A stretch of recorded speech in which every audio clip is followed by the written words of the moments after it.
ये है मेरे गांव का नज़ारा आज का। आज तो बादल का क्या ही कहें, हवा इतना बड़ा है कि आवाज़ भी आपको क्लियर नहीं जा रहा होगा। ये पूरा राइस फील्ड है, धान की खेती। ये छोटू सा पुल पहले इसी होके जाते थे, अभी ये टूट गया, पानी भरा पड़ा है।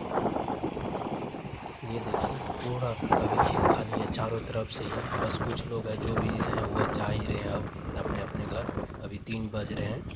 पूरा ये राइस फील्ड है, पूरा अभी सब धान अपना रोप दिया है, सब चारों तरफ से हरियाली हरियाली।